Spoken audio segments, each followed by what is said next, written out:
ಎಲ್ರಿಗೂ ನಮಸ್ಕಾರ. ಇಂದು ನಾನು ನಿಮ್ಮೊಂದಿಗೆ ಜಪಾನಿನಲ್ಲಿರುವ ನಮ್ಮ ಒಂದು ಪುಟ್ಟ ರಿಯಲ್ ಲೈಫ್ ಸ್ಟ್ರಗಲ್ನ ಶೇರ್ ಮಾಡ್ಕೊಳ್ತಾ ಇದ್ದೀನಿ. ಇಂಟರ್ನೆಟ್, ವೈಫೈ ಅನ್ನೋದು ಜೀವನದಲ್ಲಿ ತುಂಬ ಮುಖ್ಯ ಅಲ್ವಾ? ಎಸ್ಪೆಷಲಿ ಜಪಾನ್ನಲ್ಲಿ ಆನ್ಲೈನ್ ಕೆಲಸ, ಮ್ಯಾಪ್ಸ್, ಟ್ರೈನ್ಸ್ ಎಲ್ಲವೂ ಇಂಟರ್ನೆಟ್ ಮೇಲೇ ಆಧಾರಿತ ಆಗಿದೆ. ನಾವು ಸುಮಾರು 1.5 ವರ್ಷದಿಂದ ಒಂದೇ ವೈಫೈ ನೆಟ್ವರ್ಕ್ನ ಬಳಸ್ತಾ ಇದ್ವಿ. ಮೊದಲಲ್ಲಿ ಪರವಾಗಿದ್ದಿಲ್ಲ, ಆದರೆ ನಿಧಾನವಾಗಿ ಸಿಗ್ನಲ್ ತುಂಬ ವೀಕ್ ಆಗೋಕ್ಕೆ ಶುರು ಆಯಿತು. ನಾವು ಇಲ್ಲೇ ಲೋಕಲ್ ವೈಫೈ ನೆಟ್ವರ್ಕ್ ಪ್ರೊವೈಡರ್ ಹತ್ರ ಹೋಗಿ ನಮ್ಮ ಪ್ರಾಬ್ಲಮ್ ಹೇಳಿದ್ವಿ. ಆಗ ಅವ್ರು ಹೇಳಿದರು, ಪ್ಲ್ಯಾನ್ ಚೇಂಜ್ ಮಾಡಿ ಪ್ರೀಮಿಯಮ್ ಬ್ರಾಡ್ಬ್ಯಾಂಡ್ಗೆ ಶಿಫ್ಟ್ ಆದರೆ ನೆಟ್ವರ್ಕ್ ಚೆನ್ನಾಗಿ ಬರುತ್ತೆ ಅಂತ ಹೇಳಿದರು. ಅದಕ್ಕೆ ನಾವು ಓಕೆ ಅಂತ ಅಂದ್ವಿ. ಆದರೆ ಟ್ವಿಸ್ಟ್ ಏನು ಗೊತ್ತಾ? ರಿಜಿಸ್ಟ್ರೇಷನ್ ಆದಮೇಲೆ ಅವ್ರು ಹೇಳ್ತಾರೆ ಪ್ಲ್ಯಾನ್ ಚೇಂಜ್ ಆಗೋಕ್ಕೆ ಸುಮಾರು 1-3 ತಿಂಗಳು ಬೇಕು ಅಂತ. ಆದರೆ ಮೀನ್ ಟೈಮ್ನಲ್ಲಿ ಟೋಕಿಯೋ ಆಫೀಸಿಂದ ರೆಂಟಲ್ ಫ್ರೀ ವೈಫೈ ರೂಟರ್ ಕಳಿಸ್ತಾರೆ ಅಂತ ಹೇಳಿದರು. ಸೊ ನಾವು ತುಂಬ ಖುಷಿಪಟ್ವಿ. ಓಕೆ, ಅಟ್ಲೀಸ್ಟ್ ಟೆಂಪ್ರರಿ ಸೊಲ್ಯೂಷನ್ ಸಿಗುತ್ತೆ ಅಂತ. ಒಂದು 15 ಡೇಸ್ ಆದಮೇಲೆ ರೂಟರ್ ಬಂತು, ಕನೆಕ್ಟ್ ಮಾಡಿದ್ವಿ. ಆದರೆ ಏನೂ ಚೇಂಜ್ ಆಗಲಿಲ್ಲ, ಸೇಮ್ ಪ್ರಾಬ್ಲಮ್ ಫೇಸ್ ಮಾಡಬೇಕಾಯ್ತು. ಹಳೆ ರೂಟರು ಇದೆ, ಹೊಸ ರೂಟರು ಇದೆ, ಸೇಮ್ ಪ್ರಾಬ್ಲಮ್. ಸೊ ಹಾಗೆ ನಾವೇನು ಮಾಡಿದ್ವಿ, ಡಿಸೈಡ್ ಮಾಡಿದ್ವಿ ಪ್ರೀಮಿಯಂ ಪ್ಲ್ಯಾನ್ ಬೇಡ, ರೂಟರ್ ಕೂಡ ರಿಟರ್ನ್ ಮಾಡಬೇಕು ಅಂತ. ಲೋಕಲ್ ವೈಫೈ ಪ್ರೊವೈಡರ್ಗೆ ಕೇಳಿದ್ವಿ, ಇದು ನಾವು ರಿಟರ್ನ್ ಮಾಡ್ತೀವಿ ಅಂತ. ಅವ್ರು ಹೇಳಿದರು, ಇಲ್ಲ ನಾವು ತೊಗೊಳ್ಳಲ್ಲ, ನೀವೇ ಕಳಿಸ್ಬೇಕು ಟೋಕಿಯೋಗೆ, ನೀವೇ ಪೋಸ್ಟ್ ಆಫೀಸ್ಗೆ ಕಳಿಸ್ಬೇಕು ಅಂತ. ಮೊದಲು ನಾನೇನು ಮಾಡಿದೆ, ಸಗಾವ ಎಕ್ಸ್ಪ್ರೆಸ್ಗೆ ಹೋದೆ. ಅದು ನಮ್ಮ ಮನೆಯಿಂದ ತುಂಬ ದೂರ, ಬಸ್ ಹತ್ತಿ ನಡ್ಕೊಂಡು ಫೈನಲಿ ಆಫೀಸ್ ತಲುಪಿದೆ. ಅಲ್ಲಿ ಟ್ವಿಸ್ಟ್ ಏನಾಯಿತು ಅಂದರೆ, ವೈಫೈ ಕಂಪ್ನಿ ಈಗಾಗಲೇ ಪಿಂಕ್ ಸ್ಲಿಪ್ ಅದರಲ್ಲೇ ಕಳಿಸಿದ್ದಾರೆ, ಯಮತೋ ಟ್ರಾನ್ಸ್ಪೋರ್ಟ್ ಕಡೆಯಿಂದ ಕಳಿಸ್ಬೇಕು ಅಂತ ಹೇಳಿದರು.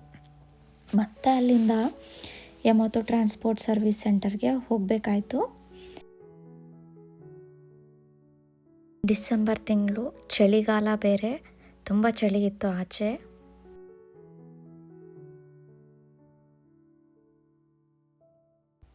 ಬೆಳಗ್ಗೆ 10:30ಗೆ ಮನೆ ಬಿಟ್ಟಿದ್ದೆ, ಈಗಾಗಲೇ 1:30 ಆಗಿದೆ. ಸೊ ಮಧ್ಯಾಹ್ನದ ಹೊತ್ತು.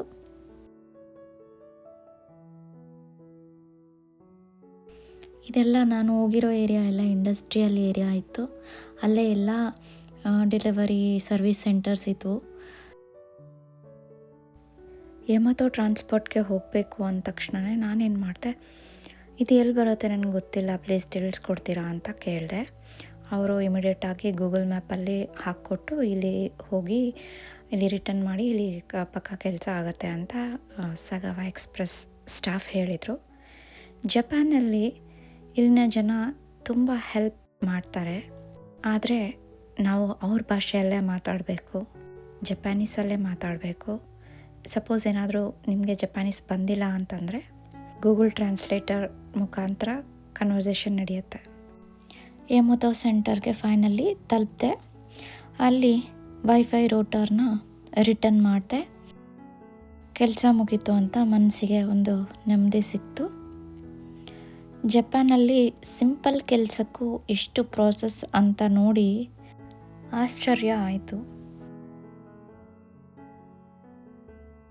ಅಷ್ಟರಲ್ಲಿ ತುಂಬ ಹಸಿವಾಗಿತ್ತು. ಆಮೇಲೆ ನನ್ನ ಅದೃಷ್ಟಕ್ಕೆ 7-Eleven ಕಂಡು ಬಂತು.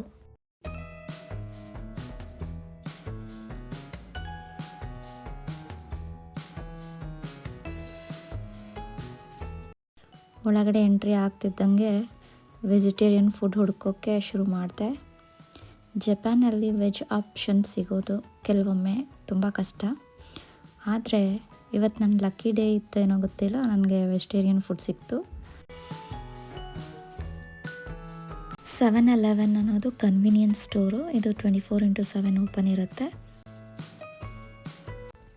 ಹಾಗೆ ಇಲ್ಲಿ ವೆಜಿಟೇರಿಯನ್ ಪಿಜ್ಜಾ ಕಂಡು ಬಂತು. ಸೊ ನನ್ನ ಮಗನಿಗೆ ತುಂಬ ಇಷ್ಟ, ಅವನಿಗಂತ ಒಂದು ತೊಗೊಂಡೆ.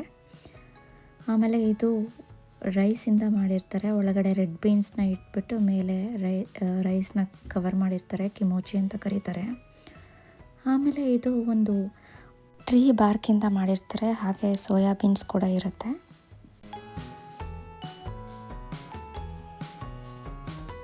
ಅಲ್ಲೇ ಕೂತ್ಕೊಂಡು ಊಟ ಮಾಡಿ ಸ್ವಲ್ಪ ಎನರ್ಜಿ ಬಂದಮೇಲೆ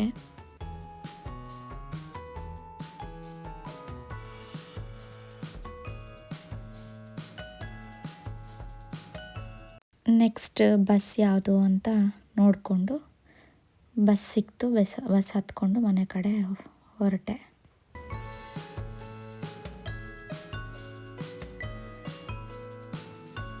ಇದು ತುಂಬ ದೊಡ್ಡ ಸ್ಟೋರಿ ಏನಲ್ಲ, ಆದರೆ ಫಾರಿನ್ ಕಂಟ್ರಿಯಲ್ಲಿ ಡೈಲಿ ಲೈಫ್ ಎಷ್ಟು ಚಾಲೆಂಜಿಂಗ್ ಅಂತ ತೋರಿಸುವ ಈ ನನ್ನ ಸಣ್ಣ ಪ್ರಯತ್ನ.